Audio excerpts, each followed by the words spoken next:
الحمد للہ رب العالمین والعاقبۃ للمتقین والصلاة والسلام علی سید المرسلین والحمد للہ رب العالمین اما بعد فاعوذ باللہ من الشیطان الرجیم بسم اللہ الرحمن الرحیم۔ اب ہم اللہ کی توفیق سے سورہ القریش کی تلاوت کریں گے۔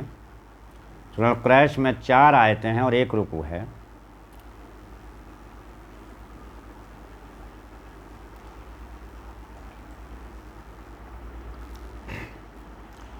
یہ قریش کو ہر سال میں 2 سفر کی طرف رغبت دلائی جاتی ہے، محبت ان کے دل میں ڈالی۔ جاڑے کے موسم میں وہ یمن کی طرف اور گرمی کے موسم میں وہ شام کی طرف مال تجارت کے لیے سفر کرتے تھے۔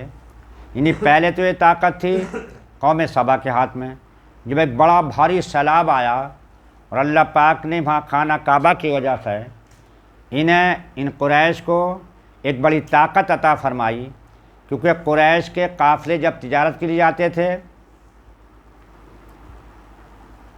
تو جب سردی کا موسم ہوتا تھا تو یہ یمن کی طرف سفر کرتے تھے، اور جب گرمی کا موسم ہوتا تو شام کی طرف جاتے تھے، کیونکہ یہ ٹھنڈا علاقہ وہ گرم علاقہ۔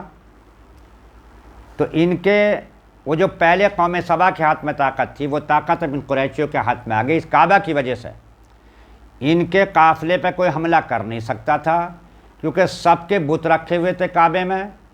لوگ سمجھتے تھے کہ اگر ہم نے ان کے قافلے پر حملہ کرا تو یہ ہمارا بت نکال کر باہر پھینک دیں گے، تو اس لیے تجارت میں انہیں بڑا منافع ہوتے تھے۔ تو اس کا ذکر کیا اللہ پاک نے، لِإِلَافِ قُرَيْشَ، قریش کو مانوس کرنے کے لیے، إِلَافِهِمْ رِحْلَةَ الشِّتَاءِ وَالصَّيْفِ، ان کے جاڑے اور گرمی کے دنوں کے کوچ میں میل دلایا۔ فَلْيَعْبُدُوا رَبَّ هَذَا الْبَيْتِ، تو انہیں چاہیے اس گھر کے رب کی بندگی کریں۔ یعنی اس گھر کی وجہ سے اللہ پاک نے انہیں فوقیت بخشی، انہیں طاقت بخشی، انہیں بڑے انعامات سے نوازا، لیکن یہ اس گھر کے رب کی بندگی نہ کرنی چاہیے۔ لیکن انہوں نے کیا کرا؟ انہوں نے اس میں لا کے 360 بت رکھ دیے۔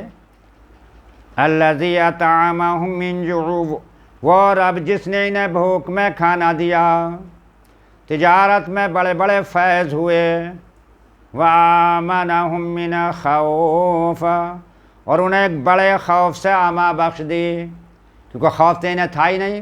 امن بخشنے والا کون؟ تو انہوں نے اس میں بت لا کے رکھ دی، جبکہ انہیں اس گھر کے مالک کی، اس گھر کے رب کی بندگی کرنی چاہیے تھی۔ اللہ کی توفیق سے ہم نے القریش کو مکمل کیا۔ سبحان ربک رب العزۃ عما یصفون والسلام علی المرسلین والحمد للہ رب العالمین۔